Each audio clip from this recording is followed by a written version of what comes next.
کچھ کرتے ہیں آغا جان، بوڑھتے ہوئے بولا۔ اچھا بیٹھو، کھانا تو کھا لو۔ ہمایوں آفریدی اسے دیکھ کر بولے۔ نہیں آغا جی، میں اب چلوں گا، اماں بھی گلزیری کے لیے بہت پریشان ہے، آپ جلدی کوئی فیصلہ کر لیں۔ وہ رکا نہیں، چلا گیا، اور گلزیری حیران و پریشان کبھی جاتے ہوئے داور خان کی طرف دیکھتی اور کبھی اپنی نظریں سامنے بیٹھے باپ جیسے چچا پر ڈالتی۔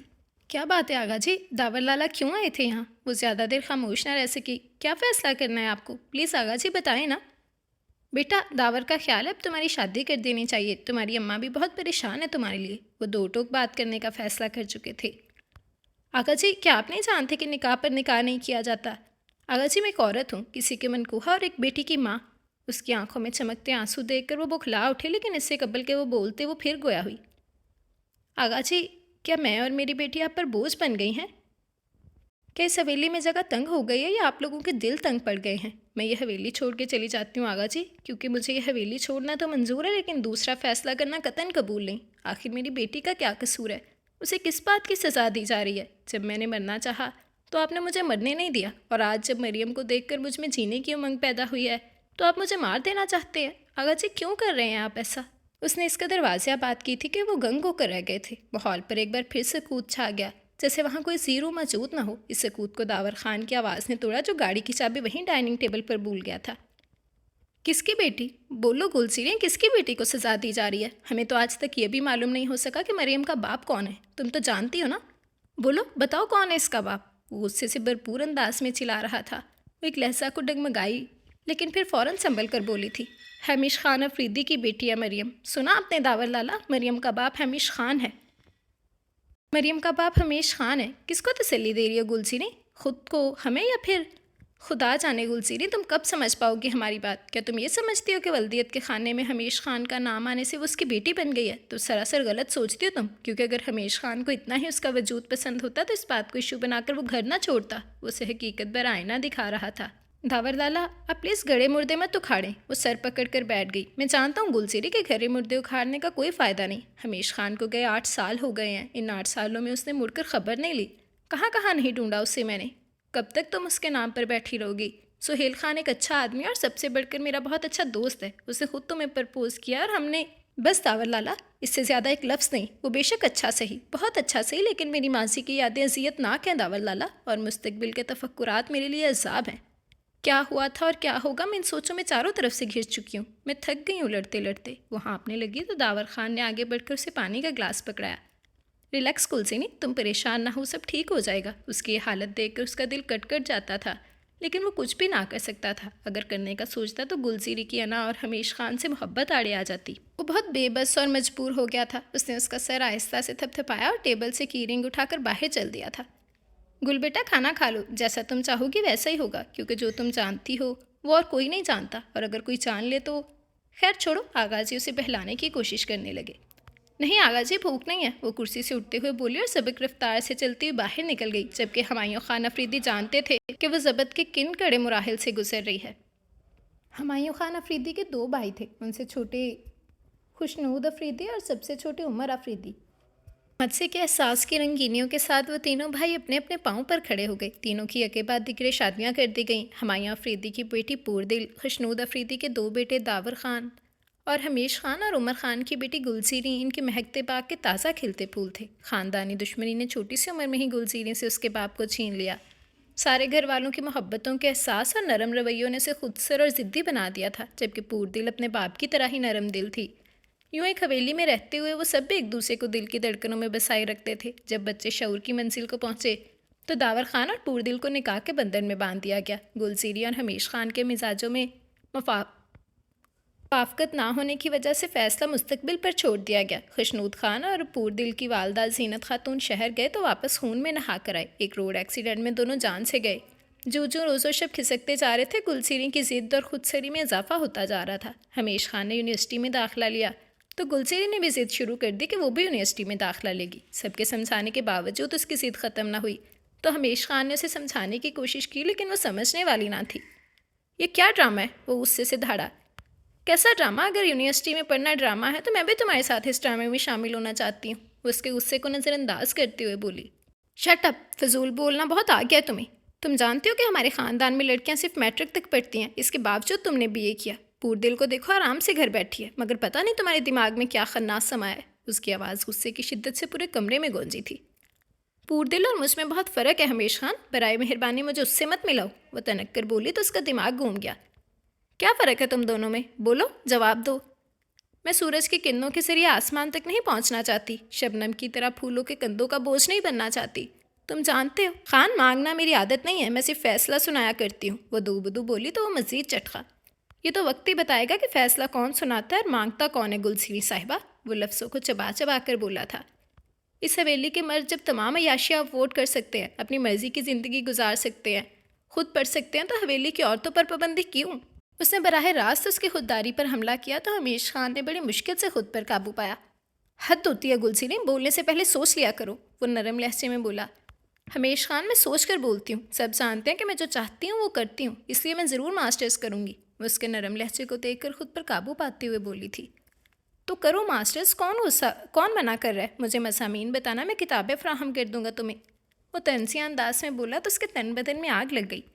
میں اپنی مرضی سے پڑھوں گی ہمیش خان، اور اسی یونیورسٹی میں داخلہ لوں گی جس میں تم لے رہے ہو، وہ فاتحانہ انداز میں اس کی طرف دیکھتے ہوئے بیڈ پر بیٹھ گئی، جبکہ وہ لمبے لمبے ڈگ برتا کمرے سے باہر نکل گیا۔ سب کے سمجھانے کے باوجود اس کی ایک ہی ضد تھی کہ وہ داخلہ ضرور لے گی۔ جب اس نے اپنی ضد نہ چھوڑی تو آغا جان نے ایک اور فیصلہ کیا۔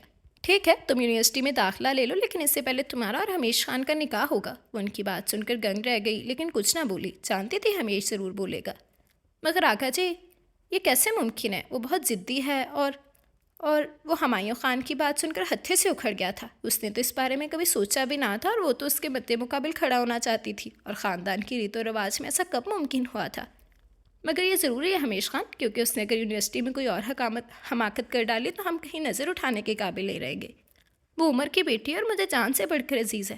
آغا جی اسے روبرو طلب کر کے اپنی خواہش کا اظہار کر رہے تھے، جبکہ وہ کچھ بھی ماننے پر تیار نہ تھا۔ سارے گھر کی لاڈلی ہے، اسی لیے ضدی ہے، وقت کے ساتھ ساتھ سمجھدار ہو جائے گی، اسے سمجھا رہے تھے۔ اس کی زندگی کا ہر فیصلہ آغا جان نے ہی تو کیا تھا، اسے ان سے خاص انسیت تھی، اسی لیے تو ان کا ہر لفظ سے حرف آخر ہوتا تھا۔ بہت بحث ہوئی، لیکن بالآخر ہمیش خان نے ہتھیار ڈال دیے، اس نے یونیورسٹی میں داخلہ لے لیا۔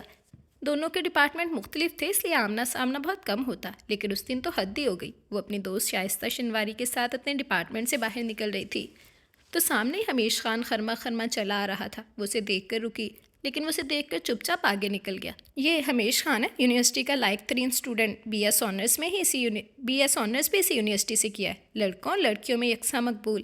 شائستہ اسے حقیقت سے آگاہی دے رہی تھی، یہ جانے بغیر کہ اس سے بڑھ کر کون جانتا ہوگا ہمیش خان کو۔ اچھا، اور کوئی انفارمیشن؟ وہ مسکرائی۔ ایک بہن بھی پڑھتی ہے اس کی یہاں، مریم خان، اسی کے ڈپارٹمنٹ میں ہے، تم سمجھو چولی دامن کا ساتھ ہے بہن بھائی کا۔ وہ چونکی، کیا مطلب؟ مطلب یہ کہ اسی سال آئی ہے، سائے کی طرح دونوں بہن بھائی ایک دوسرے کے ساتھ چپکے رہتے ہیں۔ نہ تو مریم خان کی کسی سے دوستی ہے، اور ہمیش خان نے تو اپنے دوستوں تک کو چھوڑ دیا بہن کی وجہ سے۔ اسے ایک لمحے کو تو اپنے کانوں پر شک گزرا، لیکن پھر وہ خاموشی سے سنتی رہی۔ اس کے اندر چھناکے سے کچھ ٹوٹ گیا، کیونکہ وہ بخوبی جانتی تھی کہ ہمیش خان کی کوئی بہن نہیں ہے۔ چلے، شائستہ بولی۔ ہاں، وہ چونکی۔ کیا ہوا؟ کچھ نہیں، سر میں معمولی درد ہے، میں ہاسٹل جا رہی ہوں، تم باقی کی کلاسز لے کر واپس آ جانا۔ وہ چپ چاپ وہاں سے نکل آئی۔ ہاسٹل جانے کی بجائے وہ سیدھی انگلش ڈپارٹمنٹ سے ہوتی زولوجی ڈپارٹمنٹ کی طرف آئی تھی۔ سامنے ہی ہمیش خان کسی لڑکی کے ساتھ کھڑا تھا۔ وہ گلسری کو سامنے دیکھ کر لمحے بھر کو سٹپٹایا، لیکن پھر فوراً ہی سنبھل کر آگے بڑھا۔ آؤ گلسری، کیسے آئی ہو؟ گلسری نے دیکھا کہ اس لڑکی کے چہرے پر ایک سایہ سا آ کر گزر گیا۔ میں ذرا ہمیش خان کی مصروفیت دیکھنے آئی تھی، وہ پاس کھڑی لڑکی کو دیکھ کر استثنائی انداز میں بولی تو وہ بکھلا اٹھا۔ یہ مریم خان ہے گلسری، وہ تعارف کروانے لگا۔ غائبانہ تعریف تو تھا آپ سے، لیکن آج آپ کو دیکھ بھی لیا، آپ سے مل کر خوشی ہوئی۔ مریم نے ہاتھ آگے بڑھایا تو گلسری نے قوت سے جھٹک دیا۔ لیکن مجھے کوئی خوشی نہیں ہوئی، اور تمہیں تو ہمیش خان میں حویلی جا کر پوچھوں گی، وہ غصے سے بولی۔ گلسری، کوئی بھی بات کرنے سے قبل یاد رکھنا کہ ہوا اپنے ساتھ مٹی بھی اڑا کے لاتی ہے، لیکن گھر تعمیر نہیں کر سکتی۔ اسے تنبیہ کر رہا تھا، لیکن وہ بھی اپنے نام کی ایک تھی۔ مشورے کا شکریہ، وہ پاؤں پٹکتی ہوئی چل پڑی۔ اب کیا ہوگا ہمیش خان؟ مریم فکر مندی سے بولی۔ کچھ نہیں ہوگا۔ اچھا، گلسری بات شروع کرے گی تو ہمارا مسئلہ اور آسان ہو جائے گا۔ ویسے بھی آج نہیں تو کل مجھے آغا جی سے بات کرنی تھی نا، وہ اطمینان بھرے لہجے میں بولا تو مسکرانے لگی تھی۔ ہمیش خان جب حویلی لوٹا تو اس کا خیال تھا کہ اچھا خاصا فساد برپا ہو چکا ہوگا، لیکن وہاں بالکل خاموشی تھی۔ وہ بہت حیران تھا کہ زیریں گل اور چپ رہ جائے۔ وہ اس انتظار میں رہا کہ کب گلسری آخر آغا جان سے بات کرتی ہے تاکہ وہ کھل کر آنے والے دنوں کا لاحقہ عمل تیار کر سکے، لیکن جب ہفتہ گزرنے کے باوجود کوئی بات نہ ہوئی تو وہ بھی واپس ہاسٹل جانے کی تیاری میں لگ گیا۔ وہ جانے لگا تو داور نے اسے روکا۔ ہمیش خان آج رک جاؤ، کل چلے جانا۔ کیوں لالا، خیریت تو ہے؟ اس کا ماتھا ٹھنکا۔ ہاں بالکل خیریت ہے، گلسینی کی طبیعت ٹھیک نہیں، تم کل اسے بھی ساتھ لے جانا۔ میں کل چلا جاتا، لیکن میرا آج بہت ضروری کام ہے، کوئی انویسٹیگیشن ٹیم آ رہی ہے اوپر سے۔ اس کا دل تو نہیں چاہ رہا تھا، لیکن داور لالا کے سامنے انکار کی اجازت بھی نہ تھی۔ جی لالا، وہ دروازے کی جانب چل دیا۔ نہیں بھائی جی، آپ بس چپ رہیں، سمجھ کیا رکھا ہے اس نے اپنے آپ کو؟ اماں بھی مسلسل بول رہی تھی۔ نہیں بہن جی، وہ بس ذرا جلدی میں تھا، میں خود بات کروں گا اس سے۔ آغا جی سر جھکائے بول رہے تھے۔ کیا ہوا اماں، خیر تو ہے؟ وہ آگے بڑھتے ہوئے بولا۔ ارے سارے کہتے تھے وہ بچی ضدی ہے، لیکن تو نے تو اسے بھی پیچھے دھکیل دیا، کچھ خدا کا خوف نہیں ہے؟ وہ اس پر چڑھ دوڑی۔ ارے اماں، بات بتائیں گی تو پتہ چلے گا نا۔ اس کا لہجہ سہما سا تھا۔ دیکھو ہمیش خان، میں بول رہی ہوں، تو نے اگر گلسینی سے ایسا ناروا سلوک رکھا تو مجھے کچھ اور سوچنا پڑے گا۔ وہ تڑک کر بولی تو حواس پاختہ ہو گیا۔ اماں ایسا کیا کیا میں نے؟ وہ غصے کو ضبط کرتے ہوئے بولا۔ آج ہفتہ ہو گیا اسے بخار ہوئے، تجھ سے اتنا نہ ہو سکا کہ اس بچی کا حال ہی پوچھ لے؟ ارے بیوی ہے وہ تیری، بیوی سمجھ کے نہیں تو چچا ساتھ سمجھ کر ہی پوچھ لیا ہوتا۔ وہ اسے لٹار رہی تھی اور اس نے سکون کا سانس لیا۔ وہ تو سمجھا تھا کہ پتہ نہیں گلزیری کے ساتھ ایسا کیا کر دیا اس نے کہ اماں اتنے غصے میں آ گئی ہیں۔ وہ چپ چاپ اس کے کمرے کی طرف چل دیا۔ کمرے میں پاؤں رکھا اور ٹھٹک کر رک گیا۔ اس کا پھول کی طرح شاداب چہرہ ایک ہفتے میں کملا کر رہ گیا تھا۔ خوبصورت کالی آنکھوں میں اداسی کے رنگ تھے۔ اس نے ہمیش خان کو کمرے میں داخل ہوتا دیکھا تو بیک گراؤنڈ کے ساتھ ٹیک لگا کر بیٹھ گئی۔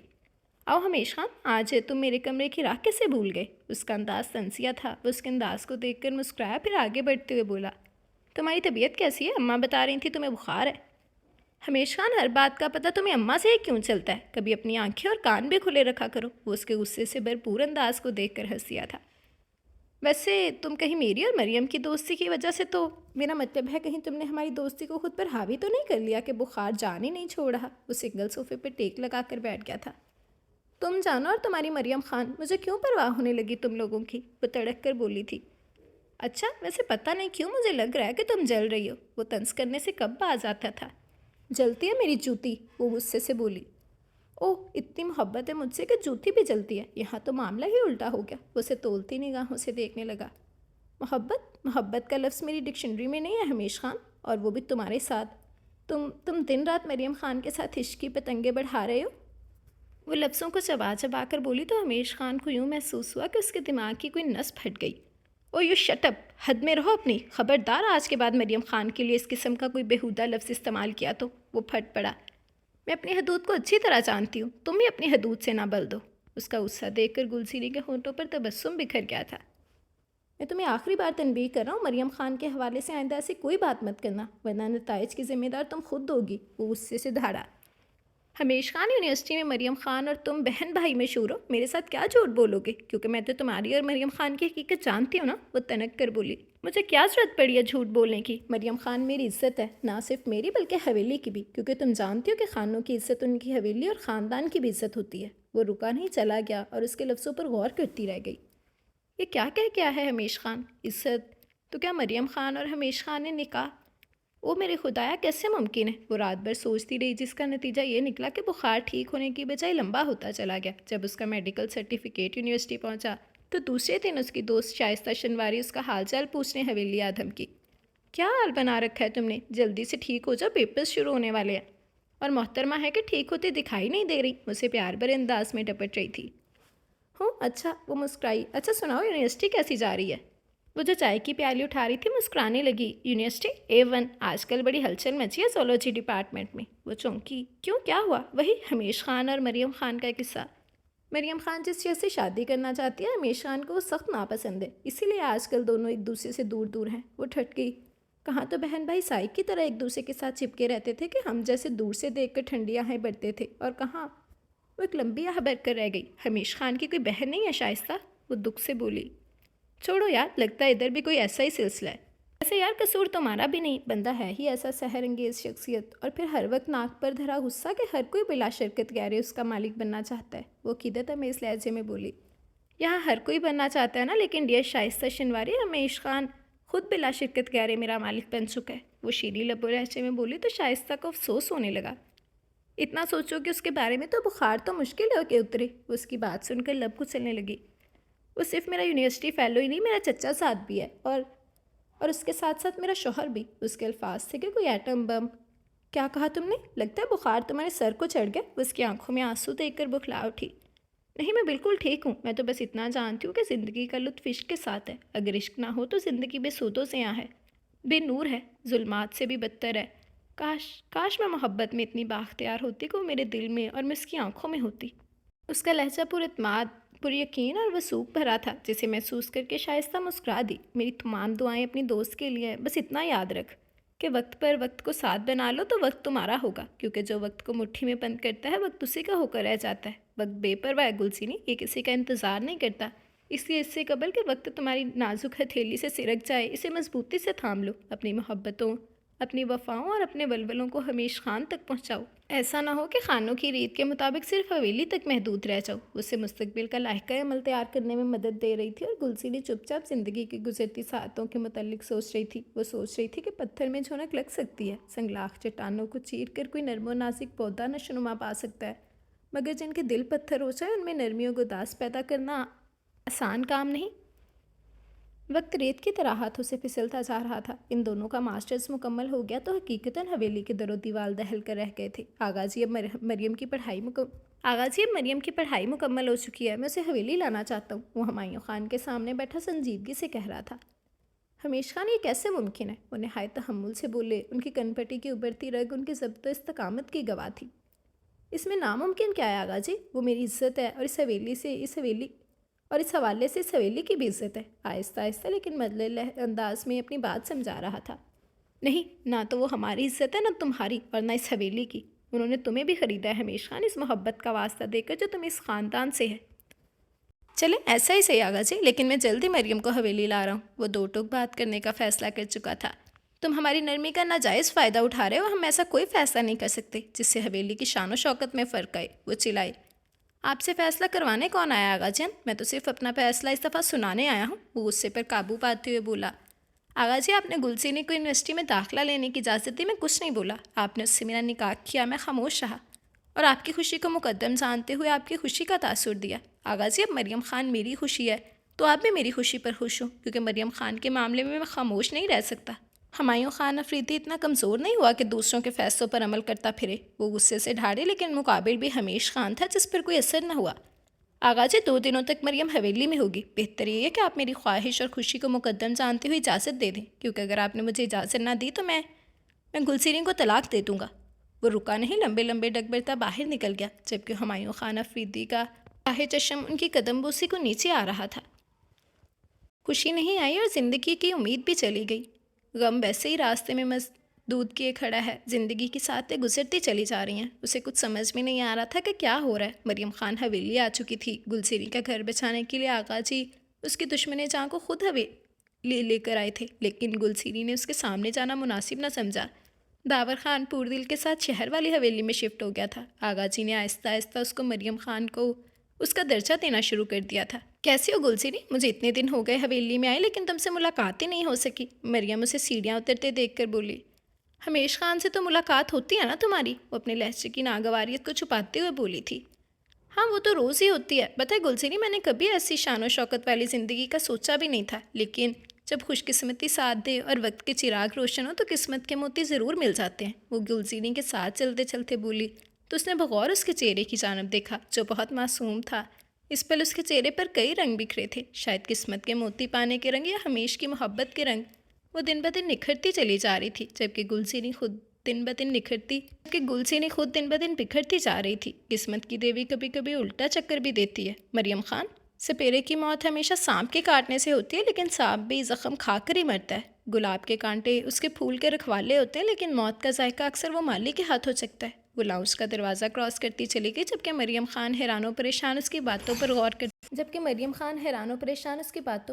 کرتی جہاں کھڑی تھی وہیں رہ گئی۔ کسی نے زور سے دروازہ کھولا اور آندھی کی طرح اندر داخل ہوا۔ کیا کہا تم نے مریم سے؟ بولو، ہمیش خان غصے سے بولا، جبکہ وہ حیران پریشان اس کی طرف دیکھتی رہ گئی۔ میں کیوں کچھ کہنے لگی اس سے؟ اس کا رشتہ ہے مجھ سے جو میں اسے کچھ کہوں گی۔ وہ بیٹھ سے اٹھ کر اس کے سامنے کھڑی ہو گئی تھی۔ تمہیں کوئی حق بھی نہیں ہے اسے کچھ کہو، اور برائے مہربانی آئندہ اس سے کوئی بکواس کرنے کی کوشش نہ کرنا، ورنہ کیا کر لو گے تم میرا؟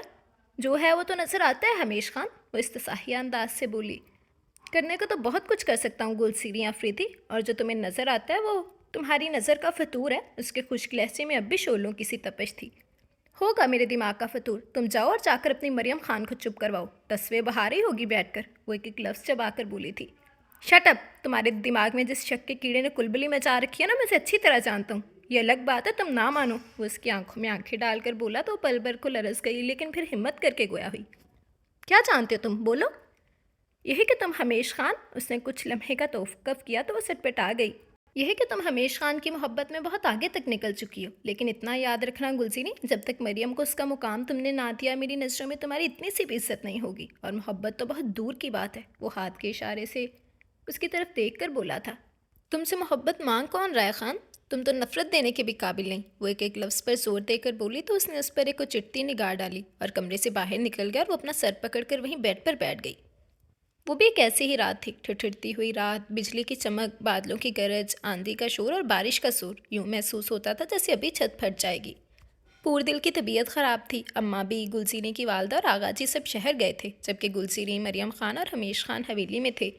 بادل یوں گرج رہے تھے کہ کان پڑتی آواز سنائی نہ دے رہی تھی۔ لائٹ چلی گئی۔ گلزیریں نے کرنل جلانے کے لیے ماچس تلاش کی، لیکن اسے نہ ملی۔ وہ ماچس لینے کے لیے کچن کی جانب جا رہی تھی کہ بلا ارادہ اس کے قدم مریم خان کے کمرے کے سامنے رک گئی۔ اندر سے ہلکی ہلکی سسکیوں کی آواز اس طرح آ رہی تھی جیسے کوئی بہت تکلیف میں ہو۔ اس نے تھوڑا سا دروازہ دھکیلا تو دروازہ کھلتا چلا گیا، لیکن اندر کا منظر دل دہلا دینے والا تھا۔ اچھا، اب راتوں کو چھپ چھپ کر خانوں کی حویلی میں یہ سب کچھ ہوگا؟ سب کچھ اپنی آنکھوں سے دیکھ کر وہ خاموش نہ رہ سکی۔ اس کی آواز سن کر ایک دفعہ تو مریم خان اور ہمیش خان جی جان سے لرز گئے تھے۔ تم راتوں کو چھپ چھپ کر ہماری جاسوسی کر رہی ہو؟ ہمیش مریم کو بیڈ پر بٹھا کر اس کی طرف لپکا تھا۔ سچ ہمیشہ کڑوا ہوتا ہے ہمیش خان، حقیقت آج میں اپنی آنکھوں سے دیکھ چکی ہوں۔ تم سب کی غیر موجودگی کا ناجائز فائدہ اٹھا رہے ہو۔ ہمیش خان کو نائٹ گاؤن اور مریم خان کو بغیر دوپٹے کے بیڈ پر بیٹھے دیکھ کر اس کی آنکھوں میں لہو اتر آیا تھا۔ تم حقیقت نہیں جانتی گلزینی، جاؤ جا کر اپنا کام کرو۔ اس نے جب گلزینی کو جانے کا کہا تو اس کے تن بدن میں آگ لگ گئی تھی۔ اس لیے چلی جاؤں کہ تمہاری لچھن نہ دیکھ سکوں، تمہارے کرتوتوں سے دوسروں کو آگاہ نہ کر سکوں، یا پھر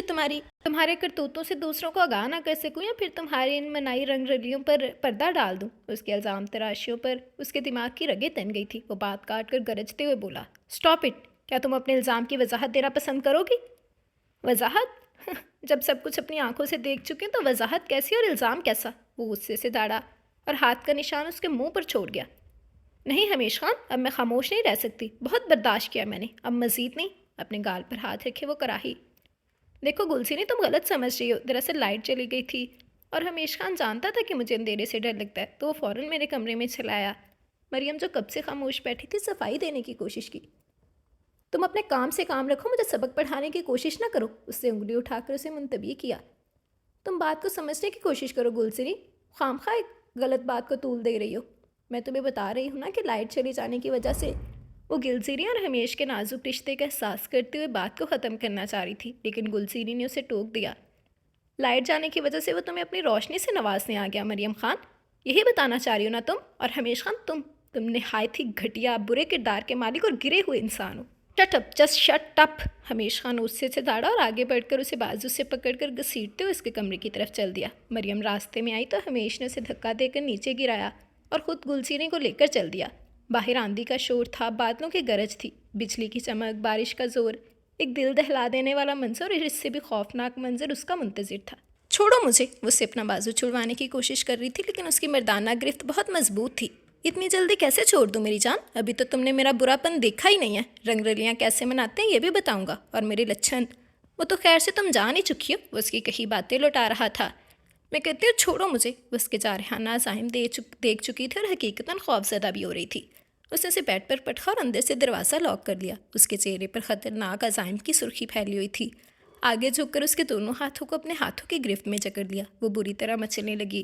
قیامت آئی اور گزر گئی۔ اس کی آہو ویلا اس کے کسی کام نہ آ سکا، اور وہ کسی ساکت پنچھی کی طرح اس کے سامنے ڈھیر ہوتی چلی گئی۔ اس کا وجود ریسا ریسا ہو گیا۔ اس نے کسی ہارے ہوئے پنچھی کی طرح اپنے وجود کو سمیٹنا چاہا، لیکن بے سود۔ اس کی انا، اس کی نسوانیت، سب کچھ تہہ تہی ہو گیا۔ اس کے پاس کہنے کو کچھ نہ بچا تھا۔ جب اس کی ماں، آغا جی اور اماں بھی گھر واپس آئے تو وہ بخار میں بے سود پڑی تھی۔ مریم پاس ہی بیٹھے اس کے ماتھے پر پٹیاں بھگو کر رکھ رہی تھی، جبکہ ہمیش خان ڈاکٹر کو چھوڑنے گیا ہوا تھا۔ وہ سب اس کی ایسی حالت دیکھ کر پریشان ہو گئے۔ آہستہ آہستہ اس کا بخار ٹھیک ہو گیا، لیکن وہ یکسر بدل چکی تھی۔ اس کی ضد، تنتنا، غرور کہیں دور جا کر سو گئے تھے۔ وہ گھنٹوں اپنے کمرے میں بند ہو کر بیٹھی رہتی ہے، پھر باداموں کے باغ میں جا کر کسی ایک نقطے پر نگاہوں کو مرکوز کر لیتی کہ کسی کے جھنجھوڑنے پر اٹھ کر حویلی کی طرف آ جاتی۔ اس کی حالت دیکھ کر اس کی ماں، اس کی ساس، اماں بھی اور آغا جی گٹ گٹ کر جی رہے تھے۔ وہ حمیش خان اور مریم خان کے سامنے آنے سے کتراتی تھی، جبکہ حمیش خان اندر ہی اندر خود کو اس کی حالت کا ذمہ دار قرار دے چکا تھا کہ ایک دن حویلی میں بنچال آ گیا۔ وہ باغ کی طرف جا رہی تھی کہ حمیش خان سے سامنا ہو گیا۔ وہ اس کی طرف بڑھا۔ کیسی ہو گلزینی؟ اس کی آواز سن کر اس نے اپنا جھکا ہوا سر اوپر اٹھایا۔ برباد ہونے والوں سے یہ نہیں پوچھا کرتے حمیش خان، کیونکہ ان کا چلتا پھرتا وجود بربادی کا پتہ دے رہا ہوتا ہے۔ جو بھی ہوا بہت برا ہوا، بہت غلط ہوا حمیش خان۔ میں تمہارا شوہر ہوں گلزیری، وہ سب میرا حق تھا۔ تم نے اتنی چھوٹی سی بات کو ذہن پر سوار کر لیا۔ وہ اس کی حالت دیکھ کر بہت رنجیدہ ہو رہا تھا۔ حق کیسے وصول نہیں کیا جاتا حمیش خان؟ اور وہ چھوٹی سی بات کب تھی؟ میری عزت، میرا وقار، میری خودداری اور نسوانیت، سب کچھ تو تم نے داؤ پر لگا دیا۔ تم کہتے ہو وہ چھوٹی سی بات ہے؟ یہ سب کچھ اگر تمہاری مریم خان کے ساتھ ہوتا تو میں تمہیں پوچھتی۔ اس نے لب و لہجے کو مکمل طور پر نارمل رکھنے کی کوشش کی تھی۔ مریم خان کا ذکر بیچ میں کہاں سے آ گیا؟ وہ دن رات تمہاری پٹی سے لگی رہی، کیا اس نے برا کیا؟ گھر والوں کو حوصلہ دیا؟ وہ تو خود ٹوٹی پھوٹی ہوئی ہے۔ اس کے ساتھ تو حادثات کیا تنی دھول چپکی تھی کہ اپنا اصل نام و نشان تک بھول گئی۔ وہ زندگی سے روٹھ رہی تھی گلزینی، اور میں ایسا نہیں چاہتا تھا۔ میرا قصور صرف اتنا تھا کہ میں اسے زندگی کی طرف لانے کی جستجو میں لگا رہا اور اسے حویلی لے آیا گلزیری۔ ریئلی سوری، وہ کچھ اور کہنا چاہتا تھا، لیکن وہ خونخوار انداز لیے اس سے گویا ہوئی۔ نہیں حمیش خان، نہیں حمیش خان، ایک لفظ بھی نہیں۔ تمہاری سوری میری ذات کی اڑائی گئی دھچیوں کو نہیں سمیٹ سکے گی۔ تمہاری ندامت کبھی بھی مجھے اپنی نظروں میں پاک کردار ثابت نہیں کر سکے گی۔ میں ہر الزام سہ لوں گی، لیکن تمہارے اور مریم خان کے درمیان سے ہٹ جاؤں گی، کیونکہ قصور میرا ہے کہ تم جیسے پتھر دل انسان سے محبت کر بیٹھی۔ میں نے تمہیں دل کی دھڑکنوں میں نئے رنگوں کے ساتھ سجا کر تختہ ستم پر بٹھا دیا۔ تم تو میرے لیے وہ قوت تھے حمیش خان، جس نے میری محبت کو طرح طرح کے رنگوں سے نوازا تھا، لیکن تم کیا نکلے؟ وہ رو پڑی۔ گلزینی، تم بے فکر رہو، تم پر کوئی حرف نہیں آئے گا۔ میں آغا جی سے رخصتی کی بات کرتا ہوں۔ وہ ایک دم آگے بڑھا تو ایک قدم پیچھے ہٹ گئی۔ حمیش خان، تمہیں پریشان ہونے کی ضرورت نہیں۔ میں اپنی نظروں میں بہت گر گئی ہوں، دوبارہ نہیں اٹھ سکوں گی، اس لیے تم سکون سے اپنی زندگی مریم خان کے ساتھ گزار سکتے ہو۔ وہ تھوڑی دیر کو رکی، اس لیے کہ تمہارا دل مریم خان کے ساتھ دھڑکتا ہے۔ تم نے بات یونیورسٹی تک محدود نہیں رکھی، بلکہ مریم خان کو حویلی میں لے آئے۔ میں اس خاندان کی روایتوں سے واقف ہوں خان۔ مرد لوگ باہر عیاشی کرتے ہیں، لیکن عیاشی کا سامان حویلی لانے سے حتی المکان گریز کرتے ہیں۔ تم نے تو باپ دادا کی عزت کا بھی خیال نہ کیا، اور اس گناہوں کی پوٹلی کو حویلی اٹھا لائے۔ بس گلزینی، چپ ہو جاؤ، اس سے زیادہ میں برداشت نہیں کر سکتا۔ وہ اس کی بات سن کر غصے سے دھاڑا، جبکہ باہر نکلتی مریم گلزینی کی باتیں سن کر وہیں زمین بوس ہو گئی۔ وہ اس کی طرف بھاگا۔ مریم آنکھیں کھولو، کیا ہو رہا ہے تمہیں؟ وہ اندر کی طرف بھاگا، جبکہ گلزینی حیران و پریشان کبھی مریم کی طرف دیکھتے اور کبھی دروازے کی جانب، جہاں سے حمیش خان اندر گیا تھا۔ آغا جی، اماں بھی پتہ نہیں مریم کو کیا ہو گیا، وہ رو رہا تھا۔ سب باہر کی طرف بھاگے۔ اس نے جلدی سے بے ہوش مریم کو اٹھایا اور گاڑی میں ڈال کر اندھادھند شہر کی جانب چل دیا تھا۔ کیس بہت پیچیدہ ہے حمیش افریدی، مریضہ کے دل کے 2 وال پہلے ہی بند ہے، ہمیں فوراً آپریشن کرنا ہوگا، آپ ہمیں اجازت دیں۔ ڈاکٹر معاذ اسی سے مخاطب تھے۔ پلیز ڈاکٹر جلدی کریں۔ اس نے جلدی انہیں فائل دستخط کر کے دیے تھے۔ آپ لوگ دعا کریں، ڈاکٹر فائل پکڑتے ہوئے بولا اور آپریشن تھیٹر کی طرف چل دیا تھا۔ 1 2 3 4 5 6 گھنٹے مسلسل آپریشن ہوتا رہا، جبکہ وہ تمام لوگ آپریشن تھیٹر کے باہر مریم کی زندگی کی دعائیں مانگتے رہے۔ وہ کوریڈور کے آخری کونے میں کھڑی مریم خان کی زندگی کے لیے دل سے دعا مانگ رہی تھی جب حمیش خان اس کی طرف بڑھا۔ اگر مریم کو کچھ ہو گیا نا تو گلزینی، میں تمہیں ساری زندگی معاف نہیں کروں گا، ایسی سزا دوں گا کہ عمر بھر یاد رکھو گی۔ بڑی مشکل سے مجھے میری بہن ملی تھی گلزینی، میں نے دن رات اسے تلاش کیا تھا۔ جب مجھے ملی تھی نا تو زندگی سے مایوس ہو چکی تھی، اسے میں زندگی کی جانب لایا۔ وہ اتنی چھوٹی سی عمر میں ہارٹ پیشنٹ تھی، اس سے قبل 2 ہارٹ اٹیک ہو چکے ہیں اسے، ایک اماں کی وفات پر اور ایک۔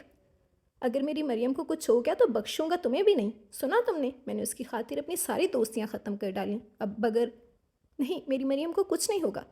تم جانتے ہو سیری کہ خان جب تک اپنے دشمن سے انتقام نہ لے لے، نہ سوتا ہے، نہ کھاتا ہے، اور نہ ہی چین سے بیٹھتا ہے۔ اس کا انکشاف واقعی دل دہلا دینے والا تھا۔ اس سے قبل کہ وہ کچھ سوچتی، اس کی آنکھوں کے سامنے اندھیرا چھا گیا۔ قبل ازیں وہ کوشش کے باوجود لڑکتی پاس کھڑی پور دل نے اسے اپنے ہاتھوں سے تھام لیا تھا۔ ان حالات میں ایسا ہو جاتا ہے بیگم صاحبہ، پریشان نہ ہو، میں چند ادویات لکھ رہی ہوں، ان سے جلد ہی ان کی کمزوری دور ہو جائے گی۔ اس کی ماں اور پاس بیٹھی پور دل کے چہروں پر کوئی سایہ سا آ کر گزر گیا۔ کیا مطلب؟ میں آپ کی بات سمجھی نہیں، پور دل نے ہمت کر کے بولا۔ آپ کی بہن امید سے ہیں۔ یہ سننا تھا کہ گلزیری اپنے حواسوں میں آ گئی۔ وہ دونوں چپ چاپ خود کو گھسیٹ کر باہر لے آئیں۔ باہر نکلنے کی دیر تھی کہ اس کی ماں یوں گری کہ دوبارہ نہ اٹھ سکی، جبکہ وہ ہوش و حواس سے بیگانہ ہو کر ماں سے لپٹی جا رہی تھی۔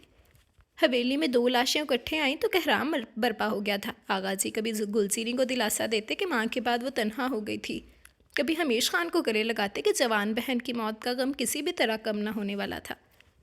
گزرے دنوں کے ساتھ ساتھ سب کو آہستہ آہستہ قرار آ گیا، لیکن شاید امتحان جلدی ختم نہیں ہوتے۔ گلسیری نے سلیپنگ پلز کھا لی۔ اگر اس دن پوردل اس کے کمرے میں نہ جاتے تو شاید بہت دیر ہو جاتی۔ ڈاکٹر نے اسے بچا لیا اور اس ننھی کومپل کو بھی، جو اس کی سانسوں میں خوشبو لے رہی تھی، لیکن حمیش خان نے اس بات کو ایشو بنا کر گلسیری سے شادی سے انکار کر دیا۔ گلسیری نے اسے 2 ٹوک بات کرنے کا فیصلہ کیا۔ حمیش خان، تم مجھ پر بہتان لگا رہے ہو؟ تم نہیں جانتے کہ یہ بچہ کس کا ہے؟ وہ اسے دلائل دے رہی تھی۔ میں نے تمہیں کہا تھا نا کہ اگر مریم کو کچھ ہو گیا تو بخشوں گا میں تمہیں بھی نہیں۔ وہ 2 ٹوک فیصلہ کر چکا تھا۔ تم جانتے میں حقیقت سے آگاہ نہیں تھی، اور جب مجھے حقیقت کا پتہ چلا تو بہت دیر ہو چکی تھی۔ وہ اسے کسی بھی طریقے سے روکنا چاہ رہی تھی۔ تم نے اپنے اندر خواہشوں کی ایک نئی دنیا بسا رکھی تھی گلزیری، یہ جانے بغیر کہ خواہش کا ہر پل خواہش کی ایک دنیا ہے، اور خواہش کی دنیا زندگی کی ایک جھلک ہے، اور زندگی ہر پل خواہش کا امتحان ہے۔ وہ ایک نئے فلسفے میں الجھا کر فرار چاہ رہا تھا۔ ٹھیک ہے خان، اگر خواہش کا انجام رسوائی ہے تو میں محبت اور خواہشوں کے اس جہان میں رسوا ہی خوش ہوں۔ جانے سے قبل اتنا کر دو کہ گھر والوں کو اس حقیقت سے آگاہی دے دو جو صرف تم اور میں جانتے ہیں۔ اس کے لہجے میں عجیب سی چبھن تھی۔ نہیں، ایسا نہیں ہو سکتا، کیونکہ اس بچے سے میرا کوئی رشتہ نہیں ہوگا، وہ کڑے تیوروں سے بولا۔ ٹھیک ہے حمیش خان، ایسا ہے تو ایسا ہی صحیح، پھر ایک کام اور کر دو، اپنی زبان کو کاٹ کر کہیں پھینک دو، کیونکہ جس زبان کے ساتھ حق کی بات نہ کی جائے اسے سرے سے ہی کاٹ دینا اچھا ہوتا ہے۔ وہ سنجیدگی سے بولی، کیونکہ وہ جانتی تھی کہ آگے کا راستہ کانٹوں پر ہے اور اس کے پاؤں آبلا پاؤں ہوں گے، لیکن وہ بے بس تھی، مجبور تھی۔ آج اسے حمیش خان اس بڑے پتھر کی طرح لگ رہا تھا جو ہمیشہ ندی کی تہہ میں دنسا ہوتا ہے، لیکن جب اسے ہلا دیا جائے تو ساری ندی موج موج اور تہہ و بالا ہو جاتی ہے۔ وہ رکا نہیں، چلا گیا، سارے کانٹے اس کی جولی میں ڈال گیا، یہ جانے بغیر کہ اس کے پاؤں پہلے ہی زخمی ہیں۔ کانٹوں کو چنتے چنتے ہاتھ زخمی اور آنکھیں اندھی کر لے گی۔ خشنود افریدی خان کی جب 2 سال تک اولاد نہ ہوئی تو اس سے شوہر میں ایک بے سہارا عورت کی بیٹی سے شادی کر لی۔ ادھر اس سے شادی کی، ادھر سرینا بی اماں امید سے ہو گئی۔ داور خان کی پیدائش کے کچھ ماہ بعد اس شہر والی بیوی کے ہاں مریم خان نے جنم لیا۔ زرینہ بی ہاں داور خان کے بعد کوئی اولاد نہ ہوئی، جبکہ نصرت بانو کے ہاں مریم خان کے بعد حمیش خان نے جنم لیا۔ خشنود افریدی حمیش افریدی اور مریم خان کو حویلی میں لانا چاہتے تھے، لیکن ان کے باپ نے اجازت نہ دی۔ باپ کی وفات کے بعد ندرت بانو نے اس شرط پر حمیش خان کو اس کے حوالے کیا کہ مریم خان ماں کے پاس ہی رہے گی۔ خشنود خان جب تک زندہ رہا اپنی بیوی اور بیٹی سے ملنے شہر جاتا رہا، جبکہ حمیش خان کو اس کے متعلق کچھ نہ بتایا۔ پوردل اور داور خان کے نکاح سے ایک دن پہلے خشنود خان نے ساری کہانی حمیش کو سنا ڈالی اور وعدہ کیا کہ وہ حمیش خان کو اس کی ماں اور بہن سے ضرور ملوائے گا، لیکن انہیں زندگی نے مہلت نہ دی۔ ایک حادثے میں اپنی زندگی ہار گئے۔ حمیش خان کو چند سالوں بعد اپنے باپ کے ایک دوست کے ذریعے اپنی ماں اور بہن کا پتہ چلا۔ وہ ملنے گیا تو اس کی ماں زندگی کی بازی ہار چکی تھی، جبکہ اس کی بہن ایک خستہ حال مکان میں زندگی سے مایوس ہو کر دن پورے کر رہی تھی۔ وہ بہت حساس تھی۔ حمیش خان اسے زندگی کی طرف واپس لانے کے لیے تگودو کرنے لگا، اسے نئے سرے سے پڑھائی کی طرف راغب کیا۔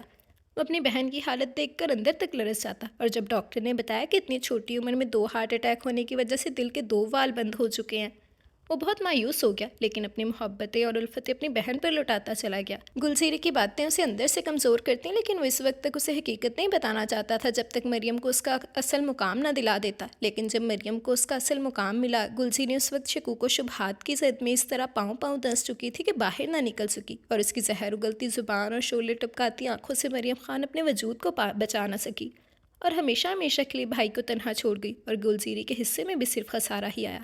دیکھو گلزیری، باہر نکلو بیٹا، کب تک کمرے میں یوں بند پڑی رہو گی؟ اماں بھی اسے پیار اور محبت سے سمجھا رہی تھیں۔ انہیں بھی حمیش خان کے جانے کا بہت دکھ تھا۔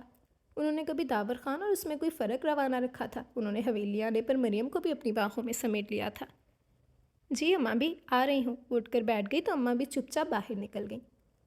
دیکھو گلزیری، حال اگر حال رہے تو قبرستان بن جاتا ہے، اگر دل میں ہلچل نہ ہو تو ایک جیسا سکوت موت کی علامت ہے، انقلاب ہی اصل زندگی کا نام ہے۔ اٹھو، سب تمہارے لیے پریشان ہیں۔ پوردل اسے رسانیت سے سمجھا رہی تھی، لیکن وہ شاید کچھ بھی سمجھنے پر تیار نہ تھی۔ دیکھو گلزیری، اگر تم بچے کی وجہ سے پریشان ہو تو ابھی 2 ماہ ہی ہوئے ہیں، ہم کسی بھی اچھی ڈاکٹر سے پلیز پوردل چپ کر جاؤ، آئندہ ایسی کوئی بات نہ کرنا، کیونکہ اگر محبت کا انجام رسوا ہونا لکھا ہے تو مجھے یہ رسوائی منظور ہے۔ پتہ ہے پوردل، میں نے کہیں پڑھا تھا کہ محبت میں آہوں فضا اور درد کا وجود لازم ہے، کیونکہ محبت آہوں، فریادوں اور درد کا نام ہے، اسی لیے حمیش خان کے نام پر مجھے تمام درد قبول ہیں۔ اس کی حالت پر کٹ کر رہ گئی۔ وہ ساری حقیقت جانتی تھی، کیونکہ گلزیری نے نیم بے ہوشی میں جب ساری بات اگلی تھی اس وقت اس کے پاس صرف وہی تھی، اور وہ یہ بھی جانتی تھی کہ وہ حمیش خان سے کتنی محبت کرتی ہے۔ بہار میں جو پھول مسکراتا ہے وہ جلد مرجھا جاتا ہے.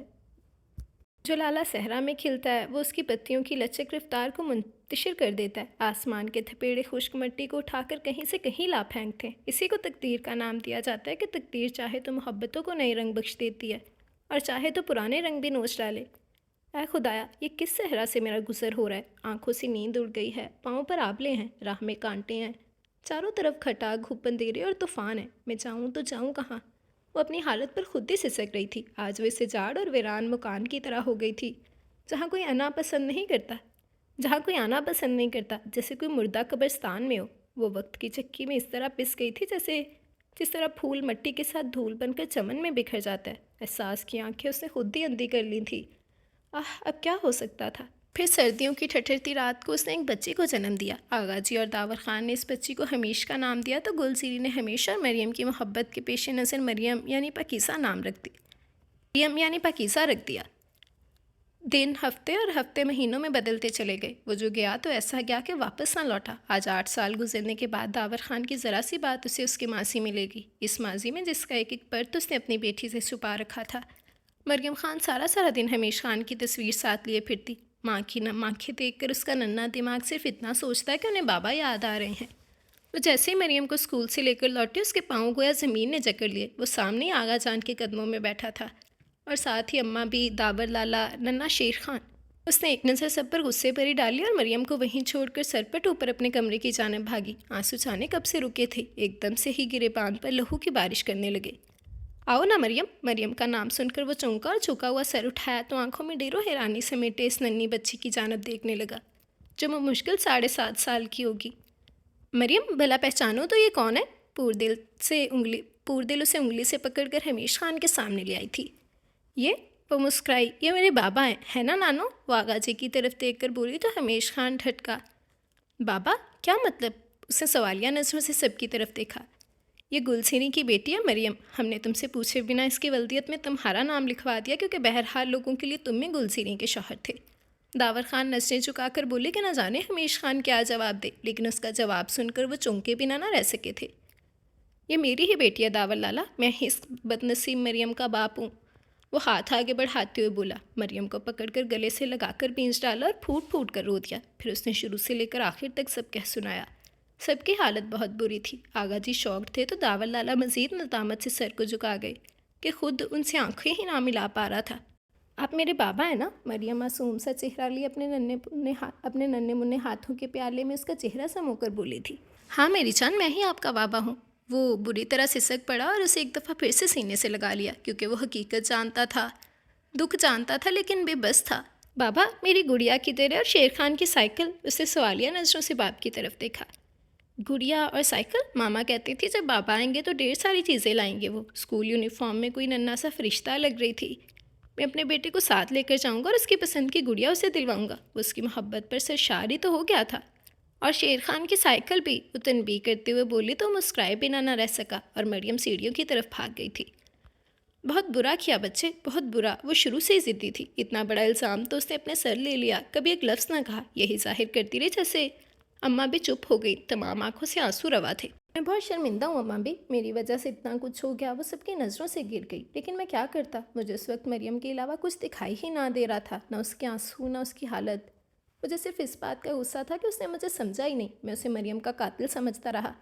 اس نے بی اماں کی گود میں سر رکھ دیا اور آنسو تواتر سے بہنے لگے. انہوں نے اسے جنم نہیں دیا تھا لیکن سینے سے لگا کر راتوں کو تھپکیاں دی تھی. اس کی تکلیف پر راتیں جاگ کر گزاری تھی.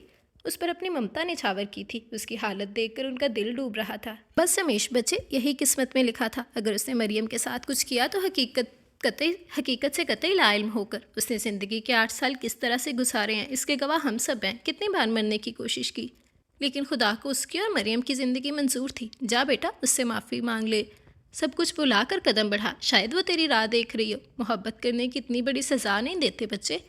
وہ ماں تھی، اسی محبت، اپنائیت اور احسان سے سمجھا رہی تھی. اس نے ان کی گود سے سر اٹھایا اور آگے بڑھ کر آغا جی کے سامنے ہاتھ جوڑ دیے تھے. پلیز آغا جی، مجھے معاف کر دیں. کیسے معافی بیٹا؟ معافی مانگنا ہے تو گلسیری سے مانگو جس نے 8 سال کانٹوں پر گزارے ہیں، جو حقیقت بتانے پر بے بس تھی. جاؤ بیٹا گلسیری کے پاس، جب تمام معاملہ واضح ہو گیا تو منہ چھپانے سے کیا فائدہ، ہمت کرو۔ آغا جی اس کے جڑے ہاتھوں کو پکڑتے ہوئے بولے تو وہ مسکراتے ہوئے اٹھ کھڑا ہوا، گویا اسے ایک راستہ مل گیا۔ دن ڈھلتا چلا گیا، رات نے آہستہ آہستہ اپنے سیاہ پر پھیلا دیے۔ جب انہیں دامتوں سے جھکا سر لیے گلسیری کے کمرے میں گیا، اس نے دروازہ کھٹکھٹایا۔ کون ہے؟ آ جاؤ۔ اس کا خیال تھا پور دل ہوگی، لیکن ہمیش خان کو دیکھ کر وہ جو بیڈ پر روندے منہ لیٹی تھی فوراً سیدھی ہو کر بیٹھ گئی۔ آپ کیوں آئے ہیں یہاں؟ وہ خفیف سی ہو کر بولی۔ میں کیوں نہیں آ سکتا یہاں؟ گھر ہے یہ میرا، بیوی ہو تم میری، اور ایک بیٹی کا باپ ہوں۔ وہ مسکراتے ہوئے بولا۔ بیٹی کا وجود تو آپ کو اس گھر سے نکالنے کا سبب بنا تھا ہمیش خان۔ کیسی بیٹی اور کس کی بیٹی؟ وہ صرف گلزینی افریدی کی بیٹی ہے۔ اس کی آنکھوں میں سرخی اور لب و لہجے میں تلخی اتر آئی تھی۔ وہ دکھ کے مارے اسے دیکھنے لگی۔ میں سب سے معافی مانگ چکا ہوں گلزینی، سب نے مجھے معاف کر دیا ہے، حقیقت کیا ہے سب کو بتا چکا ہوں، کیا تم مجھے معاف نہیں کرو گی؟ وہ بیٹھ کی پائیتی پر بیٹھے ہوئے بولا۔ وہ فوراً کھڑی ہو گئی تھی۔ سب نے آپ کو معاف کر دیا، اور میرے گزشتہ ماہوں سال کا حساب کون دے گا ہمیش خان کہ میں نے وہ دن کس کرب میں گزارے؟ میری ماں ندامت سے جھکا سر لے کر اس دنیا سے چلی گئی۔ جب مجھے تسلی کے 2 لفظوں کی ضرورت تھی تب آپ ہمیش خان یہ کہہ کر چلے گئے کہ میں نے خواہشوں کی دنیا بسا لی ہے، اور آج جب میں اپنے ریزہ ریزہ ہوتے وجود کو وہ مشکل سمیٹ پائی ہوں تو آپ مجھے پھر ریزہ ریزہ کرنے آ پہنچے ہیں۔ ایک کمزور لمحے میں آپ نے مجھ سے میرا نسوانی غرور چھین لیا اور مجھے تڑپنے کے لیے چھوڑ دیا۔ نم آنکھوں اور تھکے وجود کے ساتھ وہ اسے پشیمانیوں اور ندامتوں میں گھیر گئی، لیکن وہ ہمت نہ ہارا۔ میری طرف دیکھو گلزینی، کیا تمہیں میری محبت پر شک ہے؟ میں نے تمہیں ٹوٹ کر چاہا ہے گلزینی، شاید اس محبت کا ادراک مجھے کبھی حاصل نہ ہوتا اگر میں تم سے اتنی دور نہ جاتا تو۔ 8 سال کے ذہنی کرب میں گزارے میں نے، یہ میں ہی جانتا ہوں۔ میں کب سے خود میں ہمت جمع کر رہا تھا، لیکن تمہارا سامنا کرنے سے ڈرتا تھا۔ اگر داور لالا مجھے نہ لاتے تو شاید میں کبھی نہ آتا۔ وہ نظریں جھکائے رو رہا تھا، دل کا سارا درد آنسوں کے ساتھ بہہ رہا تھا۔ اسے یوں ٹوٹے دیکھ کر اس کے دل کو کچھ ہوا، لیکن وہ جلدی کمزور پڑنا نہیں چاہتی تھی۔ آپ نے اگر 8 سال ذہنی کرب میں گزارے ہیں تو وہ آپ کی کسی لغزش کی سزا تھی ہمیش خان، کیونکہ میں آپ کو اسی دن معاف کر چکی تھی جب مریم نے میری کوکھ سے جنم لیا تھا۔ وہ کسی ہارے ہوئے کھلاڑی کی طرح بولی۔ ایسے نہیں گلزینی، اگر وقت کے چراغ روشن ہو گئے تو ان سے اپنے حصے کی روشنی حاصل کرنا ہوگی۔ تم اگر اس طرح مجھے معاف کرو گی تو میں واپس چلا جاؤں گا گل۔ اس کی بات سن کر تڑپ اٹھی، نگاہ اوپر اٹھائی، جہاں نگاہ سے نگاہ ملی محبت نے اپنا جادو چلا دیا۔ ایک آنسو پلکوں کی باڑ توڑ کر باہر نکلا اور اس کے دوپٹے میں جذب ہو گیا۔ میں خالی ہاتھ اور خالی دامن لوٹا ہوں گلزیری، پلیز مجھے خود سے، اپنی بیٹی سے اور ان پیارے رشتوں سے محروم نہ کرو۔ اس نے اسے تڑپ کر دیکھا تو ہمیش خان نے اس کے سامنے بے اختیار اپنے ہاتھ باندھ دیے۔ گلزیری نے تڑپ کر اس کے باندھے ہاتھ پکڑ لیے تھے۔ ایسا نہ کہے ہمیش، اب ہم آپ کو کہیں نہیں جانے دیں گے۔ اس نے دل کو سمجھا لیا تھا، اپنی بیٹی کی خاطر وہ سمجھوتے پر راضی ہو گئی تھی۔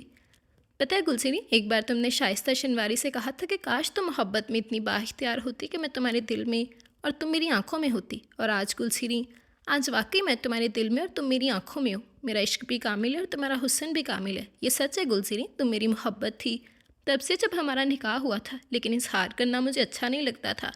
جو بھی ہوا اس میں نہ تو تمہارا قصور تھا اور نہ ہی میرا، لیکن سزا ہم دونوں کو ملی۔ اس کے محبت سے لبریز لہجے میں اقرار محبت پر گلزیری کی آنکھیں بہنے لگیں۔ I am sorry, really sorry ہمیش خان، میں نے جان بوجھ کر تمہیں کبھی بھی تکلیف دینا نہیں چاہی۔ مریم کے معاملے میں صرف یہی کہوں گی، جو کچھ بھی کیا وہ میری محبت کی انتہا تھی۔ وہ ایک تسلسل سے رونے لگی تو ہمیش خان نے اس کے آنسو اپنی انگلیوں سے چن لیے۔ ہم پچھلی باتوں کو بھلا کر نئی زندگی شروع کریں گے، اس وعدے کے ساتھ کہ کسی غلط فہمی کو دل میں آنے نہیں دیں گے۔ ابھی وہ اور کچھ کہتا، لیکن پور دل کی آواز سن کر کہتے کہتے رک گیا۔ ہمیش لالا، میں نے آپ کا کمرہ صاف کروا دیا۔ پور دل کی آواز سن کر وہ کمرے سے باہر چلا گیا۔ تھوڑی دیر بعد آیا تو سوئی ہوئی مریم کو اس نے کندھوں پر اٹھا رکھا تھا۔ ارے یہ کہاں سو گئی؟ وہ اسے اٹھانے کو آگے بڑھی۔ یہ میرے کمرے میں سو گئی تھی، ویسے میں نے پور دل سے کہہ دیا کہ میرا کمرہ بند کر دے۔ اس کی بات سن کر مریم کو اٹھا رہی گلسی نے چونکی تھی۔ کیا مطلب یہ کہ جناب 8 سال ہو گئے تنہا رہتے ہوئے، تنہا کھاتے ہوئے، تنہا سوتے ہوئے۔ آخری الفاظ اس نے گلزینی کو دیکھ کر کہے تو وہ چھنپ گئی تھی۔ بھئی اتنی خوبصورت بیوی کے ہوتے کون کافر تنہا رات بسر کرے؟ وہ بیڈ پر لیٹتے ہوئے بولا تو مریم قسمت آئی اور گلزینی مریم کو لے کر باہر کی جانب لپکی۔ اب تم کہاں جا رہی ہو؟ وہ اسے دوپٹے سے کھینچتے ہوئے بولا۔ میں ذرا مریم کو اماں بھی کے پاس چھوڑا ہوں۔ اس کی پرحدت نگاہوں کی تپش سے گلزینی کے چہرے پر حیا کے رنگ بکھر گئے تھے اور اس نے وہاں سے بھاگنے میں ہی عافیت جانی، اور اس کی کیفیت دیکھ کر ہمیش خان کے اندر ایک انہونی سی کیفیت سرایت کر گئی۔ ذرا جلدی آنا، اسے آواز لگاتے ہوئے وہ سوچ رہا تھا کہ وفاق کے معنی میں جو رنگینی ہے، محبت اتنا ہی جوش ہے۔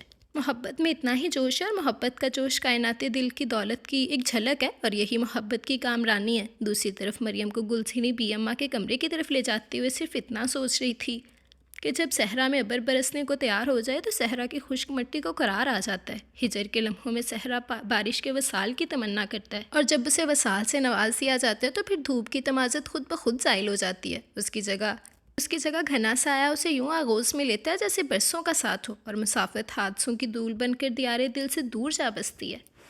ختم شد جی۔ تو یہ تھا ہمارا آج کا ناول۔ امید کرتی ہوں کہ کہانی آپ لوگوں کو پسند آئی ہوگی۔ آپ سب کی رائے کا، آپ سب کے کمنٹس کا میں بے صبری سے انتظار کروں گی۔ اچھا رسپانس دیجیے گا، اور ضرور بتائیے گا کہ سٹوری آپ لوگوں کو کیسی لگی، ٹھیک ہے جی۔ تو اس کے علاوہ جس نے ابھی تک چینل سبسکرائب نہیں کیا ہے، جلدی سے چینل سبسکرائب کر لیں، بیل آئیکن دبا دیں تاکہ ہر آنے والی نئی ویڈیو آپ کو ملتی رہے۔ لائک، کمنٹ اور شیئر کرنا مت بھولیں، ٹھیک ہے جی۔ تو ناول کا نیم تھا ہجر کے صحرا میں بائی حمیرہ نگار۔ امید کرتی ہوں کہ کہانی آپ لوگوں کو اچھی لگی ہوگی۔ اپنی رائے کا اظہار ضرور کیجیے گا۔ جیسے کہ آپ لوگوں کو پتہ ہے کہ ابھی میں نے کچھ اپنی روٹین بنائی ہے کہ میں تھوڑا سا ریویو ضرور دیتی ہوں، اور یہ ناول تو میں نے خود آپ لوگوں کے ساتھ پڑھا ہے، تو میں اس پہ تھوڑا سا ریویو دینا چاہوں گی۔ جو مین چیز تھی جو اس ناول کی مجھے بہت زیادہ اچھی لگی وہ یہ تھی کہ ہمیش اور مریم کی محبت، کہ اس نے اپنی بہن کے لیے سب کچھ اگنور کر دیا۔ وہ اپنی بہن کو زندگی کی طرف لانا چاہتا تھا، تو یہ چیز مجھے بہت اچھی لگی کہ اسے اپنی بہن سے بہت محبت تھی، اپنی بہن کے لیے اس نے سٹینڈ لیا۔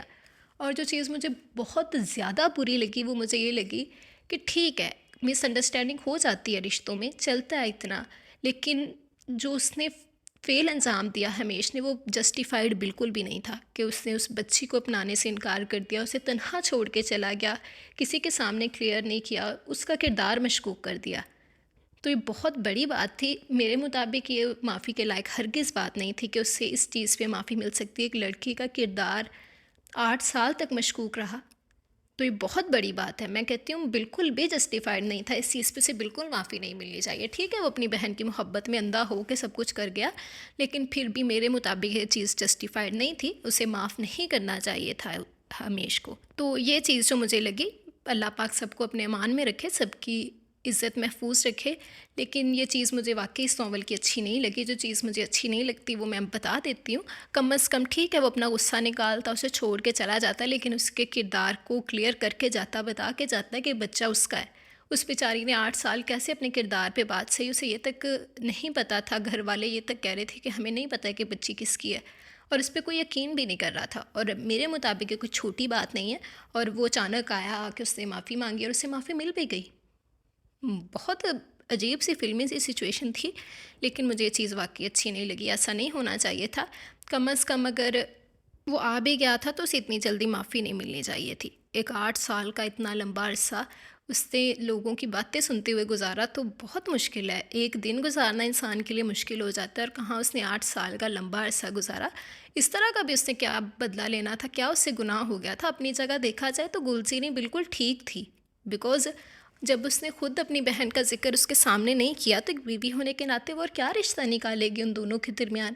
اس نے کتنی باتیں مریم کو کہی، کم از کم وہ تب اتنا تو بتا سکتا تھا کہ وہ میری بہن ہے، اس کے بارے میں ایسے ورڈز مت یوز کرو، بس اتنی سی بات تھی نہ۔ تو اس نے اس کا مریم کا اس کے سامنے کلیئر کیا، اور پھر بعد میں بھی اس کے ساتھ غلط کر کے چلا گیا۔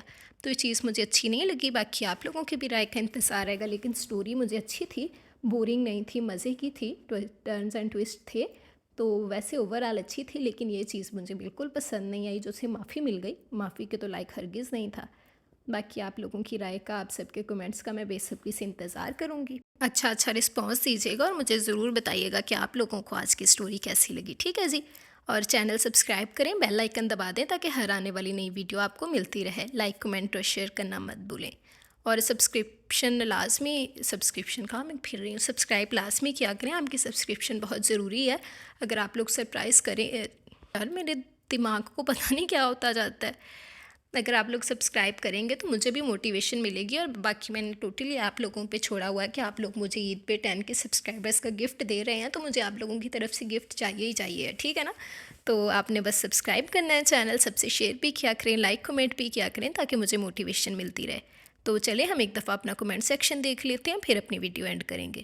زیادہ کمنٹس نہیں ہیں، بس کچھ گنے چنے سے کمنٹس ہیں، یہ بھی میں نے اسکرین شاٹس لے لیے تھے بیکاز لائٹ آج پھر نہیں ہے، تو بہت مشکل سے یہ بھی اسکرین شاٹس لے چکی ہیں. تو چلیں ہم دیکھتے ہیں. باقی کمنٹس لازمی کیا کریں, بے شک لانگ کمنٹ اگر آپ لوگ نہ بھی کریں تو شارٹ سا کمنٹ کر دیا کریں, موٹیویشن مل جاتی ہے آپ لوگوں کی طرف سے. تو لازمی بتایا کریں, ٹھیک ہے نا. آج بہت ہی کم کمنٹس آئے ہوئے تھے. تو سب سے پہلے مظہر رانا کہہ رہے ہیں جب یہ ڈائجسٹ پر آیا تھا تب بھی پڑھا تھا, بہت پسند تھا مجھے یہ ناول, اتنے سالوں بعد آپ نے یاد کروا دیا, آج پھر سے پہلے جتنا ہی مزہ آیا ہے. Thanks dear, thank you very مچ. آپ کی پرانی یاد تازہ ہو گئی, مجھے بہت خوشی ہوئی. آپ کو ناول پسند آیا, مجھے واقعی بہت خوشی ہوتی ہے جب آپ لوگوں کو میری کلیکشن پسند آتی ہے. اینڈ تھینک یو ویری مچ. آگے بھی آپ کی رائے کا بے صبری سے انتظار رہے گا. آپ چینل وزٹ کریں, آپ کو بہت بہت مزے کے ناولز ملیں گے. آپ انہیں سنیں اور مجھے ضرور اپنی رائے کا اظہار کیجیے گا, ٹھیک ہے. دین غوثیہ خان نے لائک کیا, تھینک یو ویری مچ غوثیہ خان. زینب صغیر نے لائک کیا ہے, تھینک یو ویری مچ زینب صغیر. آپ کو اچھا لگا, مجھے خوشی ہوئی. آگے بھی آپ کی رائے کا بے صبری سے انتظار رہے گا. دین عادل عاصم کہہ رہے ہیں بہت زبردست ناول ہے, تھینک یو ویری مچ عادل عاصم. آپ کو اچھا لگا, مجھے خوشی ہوئی. آگے بھی آپ کی رائے کا بے صبری سے انتظار کروں گی. مجھے ضرور بتائیے گا کہ آج کی اسٹوری آپ کو کیسی لگی. دین سحر کہہ رہی ہیں السلام علیکم, کیسی ہیں آپ؟ وعلیکم السلام, الحمدللہ سحر میں بالکل ٹھیک ہوں, آپ کیسی ہیں؟ اینڈ بہت زبردست novel, thank you very much Sehar. آپ کو پسند آیا, مجھے بہت خوشی ہوئی. آگے بھی آپ کی رائے کا بے صبری سے انتظار رہے گا. دین حارث خان کہہ رہے ہیں شکریہ آپ بھی, تھینک یو ویری مچ حارث خان. آپ کو اچھا لگا, مجھے خوشی ہوئی. آگے بھی آپ کی رائے کا بے صبری سے انتظار رہے گا. دین کورین ایکس پاپ کہہ رہے ہیں گڈ, تھینک یو ویری مچ. آپ کو پسند آیا, مجھے خوشی ہوئی. آگے بھی آپ کی رائے کا بے صبری سے انتظار رہے گا. جی تو یہ تھے ہمارے کچھ گنے چنے سے کمنٹس, بہت ہی تھوڑے کمنٹس تھے. ایسے مت کیا کریں, کمنٹ سیکشن میں لازمی بتایا کریں کہ آپ کو اسٹوری کیسی لگ رہی ہے. آپ لوگوں کی رائے کا میں انتظار کرتی ہوں, تو مجھے اچھا رسپانس دیا کریں, ٹھیک ہے نا. اور جہاں تک میرے کچھ لسنرز کی بات ہے, آج ان کا مجھے کمنٹ میں سول ہوا, جن میں شازیہ ہے سب سے پہلے, محمد طفیل ہیں, تو چوہدری جٹ ہیں, زیب بھی کافی عرصے سے غائب ہیں, پھر سمینہ خاتون آئی تھی وہ بھی غائب ہو گئی ہیں, ہنا رنگریز بھی نہیں ہیں, سیما سلطانہ, عائشہ کوئین. بھئی کہاں چلے گئے ہو آپ سب لوگ, جلدی واپس آؤ نا. تو میں آپ لوگوں کا ویٹ کر رہی ہوں, سب جلدی واپس آئیں, مجھے کمنٹس کریں اور بتائیں کہ آپ لوگ کہاں غائب ہیں, اور مجھے آپ سب ایکٹیو چاہیے ہو, ٹھیک ہے نا. تو آپ سب کی رائے کا, آپ سب کے کمنٹس کا میں اس ناول پہ انتظار کروں گی. مجھے اچھا رسپانس دیجیے گا, اور کمنٹ سیکشن میں بے شک ایک ہارٹ ہی بھیج دیا کریں, لیکن کمنٹ لازمی کیا کریں جو لوگ مجھے سنتے ہیں, ٹھیک ہے نا. کتنا مزہ ہے کہ اگر 2 کے ویوز آ رہے ہیں ویڈیو پہ تو 2 کے ہی کمنٹس بھی ہوں. تو آپ لوگ کمنٹ لازمی کیا کریں, بس تھوڑی سی موٹیویشن ہی ہوتی ہے نا, آپ لوگوں کی طرف سے مل جاتی ہے. تو کمنٹ میں لازمی بتایا کریں کہ اسٹوری آپ کو کیسی لگ رہی ہے, اور لائک بھی کیا کریں, ٹھیک ہے. باقی ایک مجھے کمنٹ آیا تھا, آئی ایم ریئلی سوری میں ان کا اسکرین شاٹ نہیں لے سکی, وہ انڈیا سے تھا. انہوں نے بولا کہ وہ اپنی اسٹوری شیئر کرنا چاہتی ہیں, آپ میری اسٹوری اپنے چینل پہ شیئر کریں. میں آڈینس کی رائے جاننا چاہتی ہوں کہ کیسا ناول ہے. تو انہیں میں نے بولا کہ وہ میل کر دیں مجھے novels 441 novels land, I think so, novels land 441@gmail.com پہ. تو انشاءاللہ میں ان کی اسٹوری ریڈ کروں گی, اگر مجھے اچھی لگی تو آپ سب سے بھی شیئر ہوگی. اور بھی جو لوگ اسٹوریز لکھتے ہیں میرے چینل پر ہیں, ان میں سے کچھ رائٹرز جو مجھے سنتے ہیں, اگر وہ بھی چاہتے ہیں کہ ان کی اسٹوریز میں ریڈ کروں تو وہ مجھے میل کر سکتے ہیں, ٹھیک ہے. یہ چیز میں نے خود بھی ایک دفعہ سوچی تھی کہ تھوڑا سا ہونا چاہیے کہ جو نیو رائٹرز ہیں یا لوگ ہیں جنہیں پلیٹ فارم نہیں ملتا, انہیں پروموٹ کیا جائے, انہیں پروموشن مل سکے تاکہ وہ بھی کچھ کام کر سکے. اور لٹرلی میں بہت ڈیفر کرتی ہوں, پسند کرتی ہوں لوگوں کو جو خود سے کچھ نہ کچھ کرنا چاہتے ہیں, کچھ بننا چاہتے ہیں. تو انشاءاللہ آپ لوگوں نے اگر کچھ اسٹوریز لکھی ہیں تو آپ لوگ مجھے شیئر کریں, میں انشاءاللہ آڈینس سے ود یور نیم لازمی شیئر کروں گی, تاکہ ٹوٹلی کریڈٹ آپ کو جائے گا. تو آپ لوگ مجھ سے شیئر کر سکتے ہیں, تو میں انشاءاللہ ضرور ریڈ کروں گی, ٹھیک ہے جی. تو آج کے ناول آپ لوگوں کو کیسا لگا, آپ سب نے مجھے لازمی بتانا ہے. کون سا کریکٹر آپ کو ناول میں اچھا لگا, کون سا کریکٹر آپ کو برا لگا. آپ سب کی رائے کا, آپ سب کے کمنٹس کا میں بے صبری سے انتظار کروں گی. مجھے اچھا رسپانس دیجیے گا, اور ضرور بتائیے گا کہ اوور آل اسٹوری آپ لوگوں کو کیسی لگی, ٹھیک ہے جی. اس کے علاوہ جس نے ابھی تک چینل سبسکرائب نہیں کیا, جلدی سے ابھی جائیں اور چینل سبسکرائب کریں, بیل آئیکن دبائیں, تاکہ اگر میں کوئی بھی ویڈیو نیو پوسٹ کرتی ہوں تو وہ آپ کو مل جائے. لائک, شیئر اور کمنٹ کرنا مت بھولا کریں, ٹھیک ہے جی. باقی آپ لوگوں کے لیے میں اتنی مزے کی اسٹوریز ڈھونڈ کے لاتی ہوں. آپ لوگوں کا رسپانس بہت اہمیت رکھتا ہے, آپ لوگ مجھے رسپانس لازمی دیا کریں. آئی تھنک سو میں پہلی ایسی نریٹر ہوں گی جو بہت سارا وقت آپ لوگوں کے لیے صرف یونیک سی سٹوریز ڈھونڈنے کے لیے لگا دیتی ہوں کہ کوئی سٹوری ایسی ہو کہ بہت یونیک سی ہو، ایسا نہ ہو کہ گھسی پٹی سی سٹوری ہو۔ میں آپ لوگوں کے لیے بہت منفرد سی سٹوریز ڈھونڈ کے لاتی ہوں، تو آپ لوگ بھی مجھے اپریشیٹ کیا کریں اور مجھے بتایا کریں کہ آپ لوگ کس طرح کی سٹوری سننا پسند کرتے ہیں، ٹھیک ہے نا؟ تو امید کرتی ہوں کہ آج کی کہانی آپ لوگوں کو پسند آئی ہوگی۔ اپنی رائے کا، اپنے کومنٹس کا اظہار ضرور کیجیے گا۔ باقی اب ہم انشاءاللہ حاضر ہوں گے کل نئے ناول کے ساتھ، نئے کرداروں کے ساتھ۔ تب تک آپ لوگ آج کی سٹوری انجوائے کریں، اچھا رسپانس دیجیے گا، اور جو کل سٹوری آنے والی ہے وہ بھی بہت مزے کی سٹوری ہے۔